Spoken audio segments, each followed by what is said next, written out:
The interesting thing is he was always able to represent my coming into the business as continuity, especially for his key employees.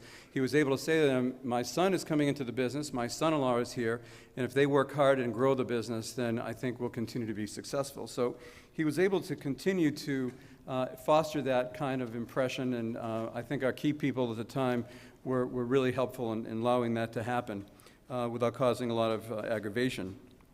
The other thing he was able to do, which I hope a lot of you are able to do out there, is let go of some of the responsibility. And that's always a timing issue, but usually the discussion in family business is the younger members of the generation feel it's time to get more responsibility, and the older members of the generation don't think you're quite ready yet. And that's always an interesting discussion, and that's a personal discussion and a personal decision, but I'll talk a little bit about that later. So in our situation, the other thing that was really a crucial element is his belief in communicating openly and candidly all the time. And that means that if your performance was there, he would tell you. If your performance wasn't there, he would also let me know. And Donna alluded to conversations at the dinner table. Looking back on it, my mother was patient because we'd get together as a family frequently, and our wives would be sitting there looking at us like we were lunatics because all we wanted to do was talk about the business, and it seemed to go 24/7. So looking back on it, I probably should have taken just a few more minutes of the day to pay more attention to other things other than the business, but that's hindsight. And when you're passionate about something and you're working with your family, typically your primary interest comes out, and that's what you talk about. So for those of you who have family dinners together, try to take 10 minutes to talk about almost anything else, the Red Sox, what your kids are doing in school, and whatever. So as you've heard, what we did as a family in 1986, we sold our business to the McKesson Corporation, which was a large pharmaceutical distributor who had interest in acquiring us. Not that I was the reason for all of the growth, but when I joined the business in 1977, our revenue was about $20 million, and about 9 years later, it was $100 million.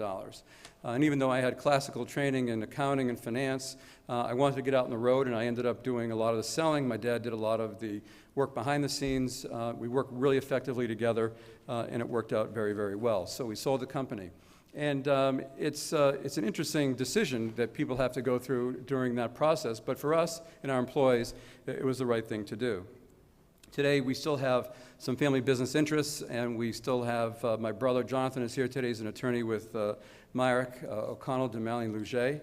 Employment law, by the way, I have to give him a plug, so if you need some work.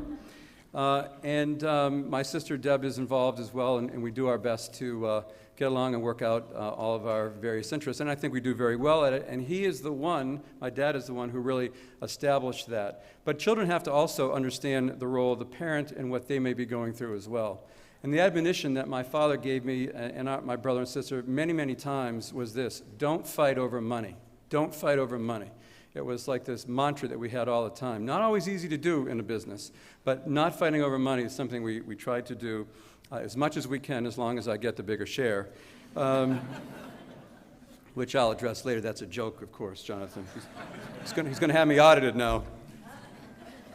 Anyway, in 1997, I partnered up with some other investors, and McKesson decided to divest our company, and I purchased it back. So we've owned it as a family, we sold it as a family. I bought it back as a partnership group, and we sold it again most recently in 2007 to a company called United Natural Foods. So why are family businesses so difficult to maintain, and what does it take? What are the critical success factors in family businesses being successful? There's a gentleman by the name of Alan Fishman. He's the founder and CEO of the Alternative Board, and that's, he says, the world's largest business peer board and coaching franchising system. And he wrote an interesting book that I highly recommend called 9 Elements of Family Business Success. And I've given considerable thought to the question because family business is, as we've discussed, so prevalent yet so challenging. So there are 10 critical success factors that I want to share with you in my remaining time. And the first is to communicate openly and candidly. I've said that a couple of times. At the appropriate time, the family business leader must be willing to share his or her thoughts with other members in the family pertaining to all kinds of important things: the profit and loss of the company, finances, estate planning, succession planning, as much as possible. Businesses that keep things close to the vest, family business leaders that do not share will find that they have problems in succeeding generations if they're not communicating openly and candidly. It also means getting all the issues out on the table and open for discussion, not always easy to do. And it means performance evaluation and making sure that everybody is being kept informed as to how the family business leader thinks he or she is performing. People here and everywhere, and we did this, is I think would be really well served to create and share personal vision statements and goals among each of the members of the family. Material desires by members of the family. What do we want to earn? Why do we want to work so hard? What should our work effort be? Some members of the family want to draw more money out. Others want to draw less out. Others want to use it to reinvest. Their roles in the family business, very, very important to discuss.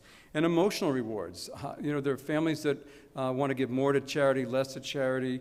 Some people have families where one of the members is a big art collector and he wants to take and decorate their marbled lobbies if they get to that point in time.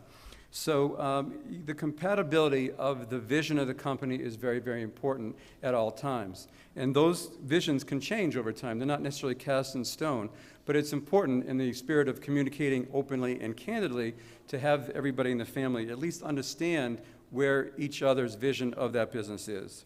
And hiring and firing family members is always a very critical topic. That's where we bring in financial advisors, we bring in psychologists, psychiatrists, and anybody else that needs to get involved at times, because this is where the rubber meets the road.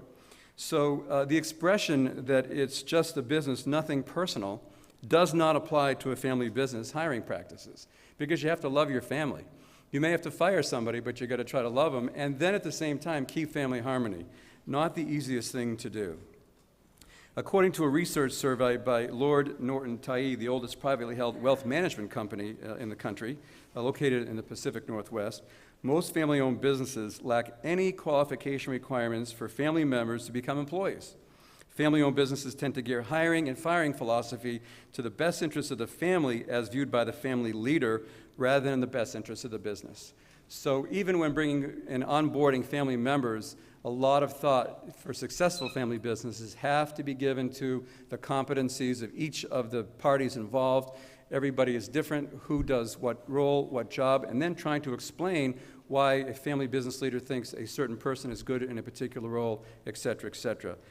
Very important. And conversely, it's important for a family business member entering a family business to know the family business leader.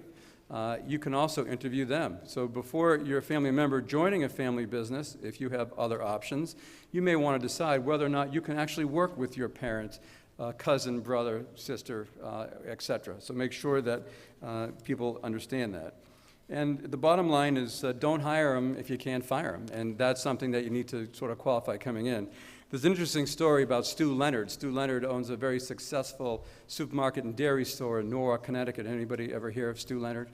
He's done business speaking or whatever. He had a problem with one of his sons at a time, and he didn't really know how to handle it.